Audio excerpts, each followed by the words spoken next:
Hello student, तो आज की इस वीडियो में आज मैं कक्षा 10वीं वाले विद्यार्थियों को प्रश्नावली 2 के आगे के प्रश्नों को बताने वाला हूँ। तो देखो, प्रश्नावली 2 का चौथा जो प्रश्न है वो है x प्लस वाई बराबर 7 और x माइनस वाई बराबर माइनस 1 दिया है। दो समीकरण दिए हुए हैं। इन दोनों समीकरणों को समीकरण 1 और समीकरण 2 नाम दे देते हैं। ठीक है, अब इसे हल करने के लिए हमारे पास कई विधि है, लेकिन अब ये जो प्रश्न क्रमांक 4 है इसे सिर्फ दो ही विधि से मैं हल करूंगा। एक प्रतिस्थापन, एक विलोपन। और प्रतिस्थापन विलोपन विधि को मैं आपको लगातार सिखाते जा रहा हूँ। तो चलो पहले इस प्रश्न को प्रतिस्थापन विधि से हल कर लेते हैं। तो पहला जो प्रश्न है इसको प्रतिस्थापन विधि से हल करेंगे, फिर बाकी प्रश्नों को विलोपन फिर प्रतिस्थापन, इस तरीके से दोनों विधियों से हल करेंगे, जिससे आप लोगों को जो डाउट है ना इन विधियों में प्रतिस्थापन क्या होता है, विलोपन क्या होता है, वो डाउट पूरा क्लियर हो जाएगा। तो यहाँ पे लिख लेते हैं प्रतिस्थापन विधि से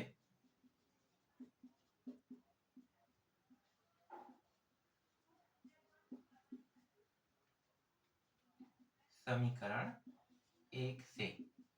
समीकरण 1 से तो समीकरण 1 को ले रहे हैं x प्लस वाई बराबर 7। अब क्या करेंगे, x को यहीं पे रहने देते हैं और y को उस पार भेज देते हैं। ठीक है, तो y इस पार जाके क्या हो जाएगा, प्लस है तो माइनस हो जाएगा। फिर x, एक मिनट, यहाँ तो आ गया ना x का मान, तो यहाँ पे ये जो मान प्राप्त हुआ है ये x का मान है। ठीक है, अब इस मान को कहाँ पे रखेंगे, समीकरण 1 की समीकरण 2। मैं शुरू से बताते आ रहा हूँ, इसे समीकरण 1 में नहीं रख सकते। क्यों? क्योंकि ये पूरा मान नहीं है, रियल मान नहीं है। हमें सिर्फ संख्या बस में प्राप्त होता, तब हम इन दोनों में से किसी में रख सकते थे। लेकिन यहाँ पे 7 माइनस वाई है, इसका मतलब क्या है, ये समीकरण 1 का बदलाव रूप है तो समीकरण 1 ही समीकरण 1 का बदलाव रूप है। तो बदलाव रूप है तो हम समीकरण 1 में वापस नहीं रख सकते। कहाँ रखेंगे, समीकरण 2 में। तो समीकरण 2 में रखने पर लिखते हैं, समीकरण 2 में x का मान रखने पर, तो ये x की जगह में आ जाएगा 7 माइनस वाई, फिर माइनस वाई, फिर बराबर माइनस 1। तो ये 7 और ये देखो ये दोनों क्या है, माइनस में है ना, तो माइनस माइनस जुड़ जाएगा तो कितना हो जाएगा, 2y, फिर माइनस 1। अब इस 7 को हमें उस पार ले जाना है, किस पार, उस साइड।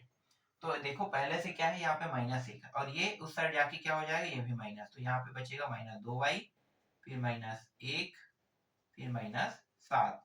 दोनों को जोड़ेंगे माइनस माइनस में तो माइनस 8 आ जाएगा, फिर माइनस 2y। देखो यहाँ भी माइनस में, यहाँ भी माइनस, दोनों साइड माइनस है तो माइनस को कटा देते हैं।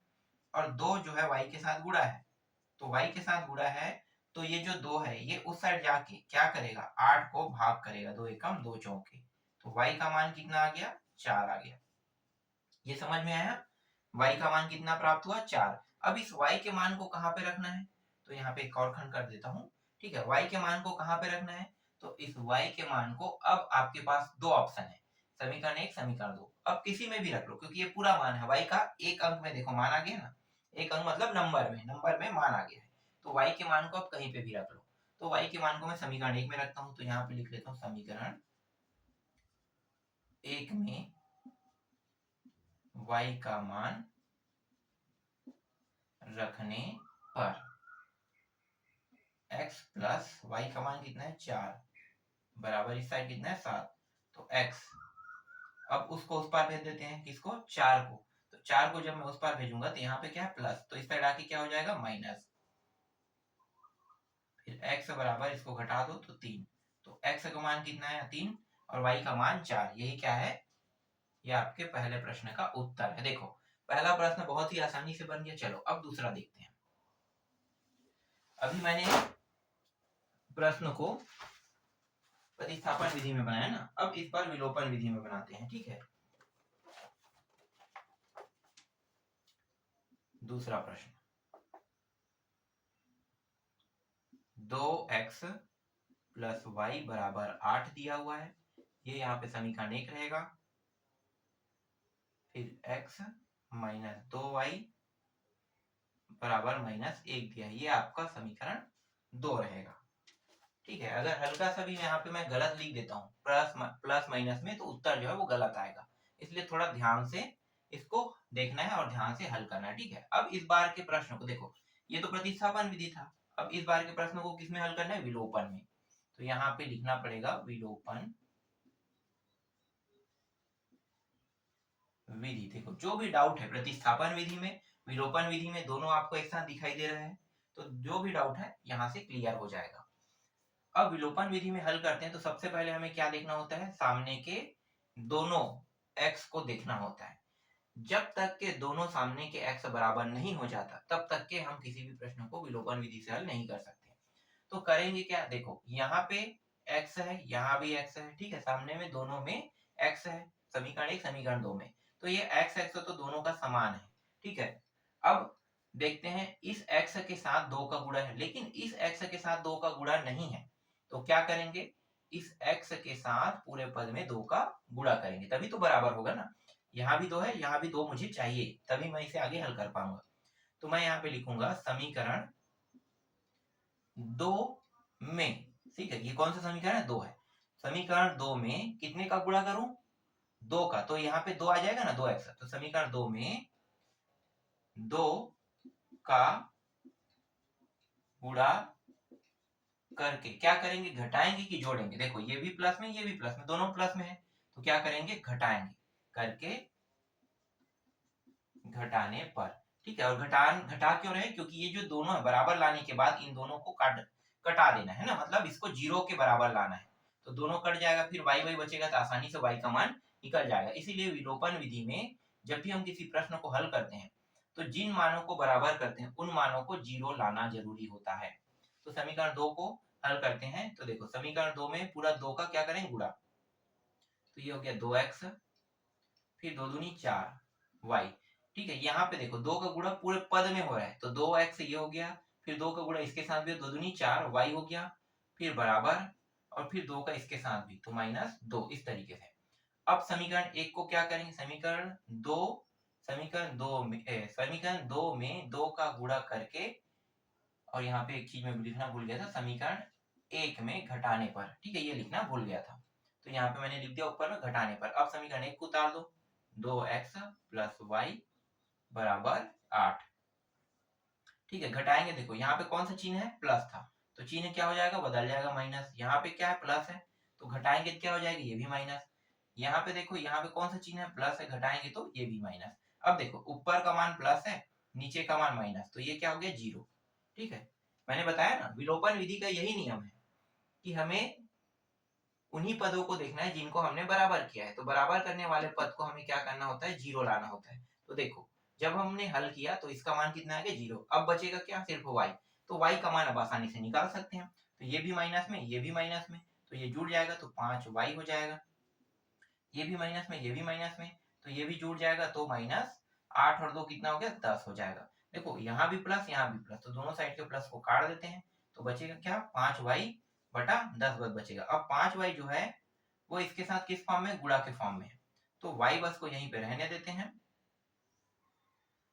और 5 को दूसरे साइड भेजेंगे तो कहाँ पे आएगा? नीचे में, है ना। नीचे में क्यों आ रहा है? क्योंकि ये 5 जो है y के साथ गुणा के रूप में है। अगर ये जोड़ना घटाना होता तो क्या करते हैं? पक्षांतर करते हैं ना, जो चिन्ह के साथ बदलाव होता है, लेकिन यहाँ पे ये क्या हो रहा है? यहाँ पे 5 गुणा में था, इसलिए ये नीचे आ रहा है, ठीक है। समझ में आ गई ये? तो y का मान कितना आ रहा है? 5 एकम 5 दूनी 2, मतलब y का मान आ रहा है यहाँ पे 2 आ रहा है। अब x का मान निकाल लेते हैं। x का मान निकालने का तरीका क्या है? सेम टू सेम है, जैसे हमने प्रतिस्थापन विधि में x का मान निकाला ना, वैसे ही विलोपन विधि में भी x का मान वैसे ही निकालना होता है। तो समीकरण 1 समीकरण 2 में से किसी भी समीकरण में मान को रख दो, y का मान x का मान ऑटोमेटिकली आ जाएगा। तो चलो समीकरण 1 में रखने पर 2x प्लस वाई बराबर 8, है ना। मैंने यहाँ पे समीकरण को पूरा लिख लिया, ठीक है। y के जगह में रखेंगे, तो y के मान को अब मिटा देते हैं, यहाँ पे 2 रख देते हैं, ठीक है, ये रहा 2। अब इस 2 को उस पार भेज देते हैं, तो 2x, इस साइड क्या है? 8 है, उस साइड जाके क्या हो जाएगा? देखो यहाँ पे क्या है? प्लस है, तो प्लस में है ना, 2x के साथ ये प्लस के साथ प्लस में है, तो प्लस में है तो उसको उस पार भेज देंगे तो क्या होगा? माइनस, ये होगा माइनस, फिर 2x बराबर घटाने पर कितना आएगा? 6, ठीक, थोड़ा सा है तो यहाँ पे बगल में कर देता हूँ। अब देखो 2x इसके साथ अब क्या है, गुणा के रूप में है, तो गुणा के रूप में है तो x को अकेला करेंगे तो 6 को क्या करेगा, ये भाग करेगा, 2 एकम 2 तिया, तो x का मान कितना आ गया, 3 आ गया।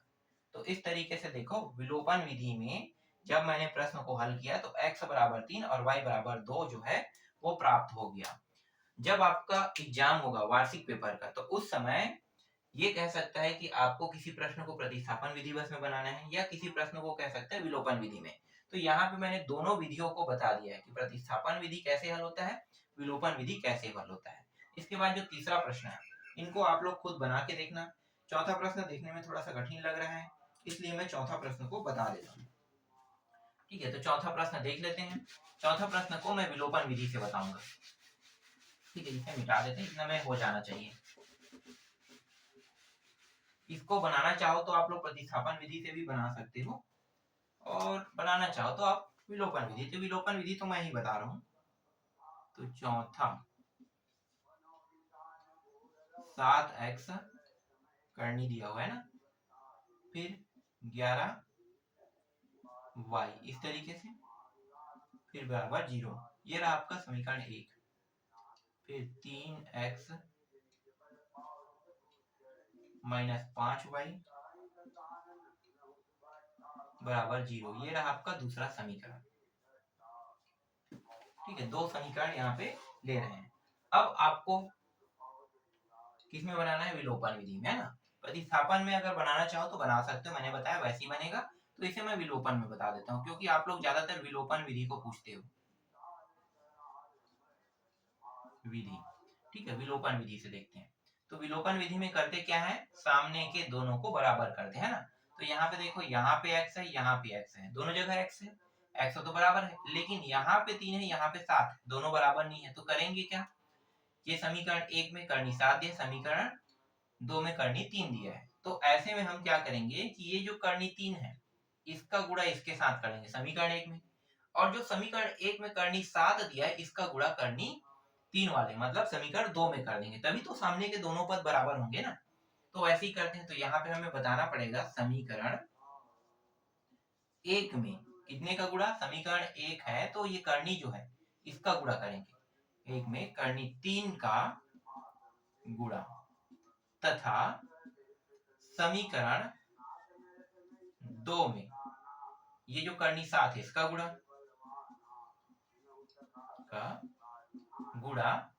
करके क्या करेंगे, जोड़ेंगे कि घटाएंगे, तो दोनों प्लस में है तो एक तो घटाने पे लूंगा तभी तो ये कट पाएगा ना, तो करके घटाने पर। तो चलो पहले गुणा कर देते हैं करनी 3 का, तो करनी 3 का गुणा करेंगे तो करनी 7 यहाँ पे दिया है तो करनी 3, फिर x, फिर प्लस करनी 3, फिर करनी 11y बराबर 0,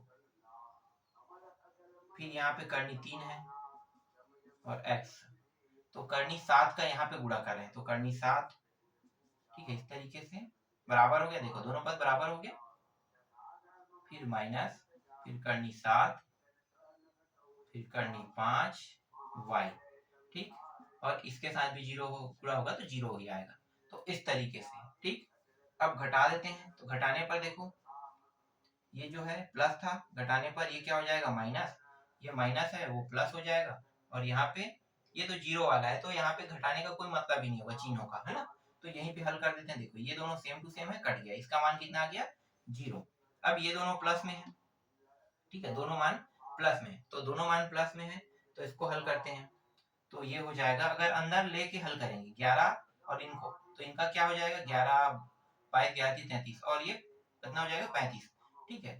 तो ऐसे कर सकते हैं, लेकिन चलो ऐसा नहीं करेंगे, जैसा यहाँ पे लिखा वैसे लिख लेते हैं, करनी 3, करनी 11y, फिर प्लस करनी 7 और करनी 5 बराबर कितना रहेगा, 0, ठीक है, उस साइड। अब यहाँ पे y को घनिष्ठ निकाल देते हैं, देखो इसमें भी y है और इसमें भी y है, y दोनों में घनिष्ठ निकाल दिए, तो यहाँ पे बचेगा क्या, करनी 3, करनी 11, फिर प्लस करनी 7, है ना, और करनी 5 बराबर 0। तो देखो ये जो करनी के अंदर जो भी मान है ना, 3, 7, 11, 5 ये सभी के सभी y के साथ गुणा में है, तो मुझे तो y का मान निकालना है, मतलब y बस को यहाँ पे रखूंगा और 0 को ये सभी जो मान है वो क्या करेगा, भाग करेगा। करनी 3, करनी 11 प्लस करनी 7 और करनी 5, तो 0 को भाग करेगा तो मान क्या आएगा, 0। तो y का मान यहाँ पे कितना प्राप्त हुआ, 0। ठीक है, y का मान कितना प्राप्त हो रहा है, 0। समझ में आया किस तरीके से y का मान 0 आया। अब थोड़ा सा और हल है, तो नीचे में तो दिखाई नहीं देगा, तो मैं नीचे में नहीं करूंगा, यहाँ पे बगल में थोड़ा सा जगह दिया है, यहीं पे इसे हल कर लेते हैं। ठीक है, अब इस y के मान को कहाँ पे रखें, इस y के मान को रखने के लिए हमारे पास दो समीकरण है, चाहे पहला में रखो चाहे दूसरा में, आसानी से उत्तर आ जाएगा। तो समीकरण पहला में रख देते हैं, तो समीकरण पहला में रखेंगे तो 7x मतलब करनी 7x है, फिर करनी 11 गुणित y के जगह में 0 और यहाँ पे पहले से 0, तो ये पूरा मान क्या हो गया, 0। यहाँ पे करनी 7x और यहाँ पे 0। अब देखो ये जो x है, ठीक है, ये x जो है ये करनी 7 के साथ गुणा में है और करनी 7 को मुझे अब उस पार ले जाना है, तो उस पार ले जाऊंगा तो ये क्या करेगा, 0 को भाग करेगा, है ना, 0 को भाग करेगा। तो कोई भी संख्या जो 0 को भाग करता है तो उसका मान क्या आता है, 0 ही आता है। तो x का मान 0 और y का मान 0। तो इस तरीके से मैंने इस प्रश्न को विलोपन विधि में बना दिया और विलोपन विधि में बनाने पर इसका उत्तर जो है वो 0 आ रहा है। तो देख सकते हो किस तरीके से 0 आ रहा है। इसी तरीके से आपको प्रतिस्थापन विधि में बना के देखना है। ठीक है, ये अपने लिए मैं ये आपके लिए बता रहा हूँ कि आप लोग इसे प्रतिस्थापन विधि में बना के देखना। जो विधि सरल लगेगा उन विधियों में प्रश्नों को बना सकते हो, लेकिन एग्जाम में प्रश्न प्रतिस्थापन विधि में आता है तो आपको सिर्फ प्रतिस्थापन विधि में बनाना है। अगर ये विलोपन विधि में आता है तो विलोपन विधि में बनाना है।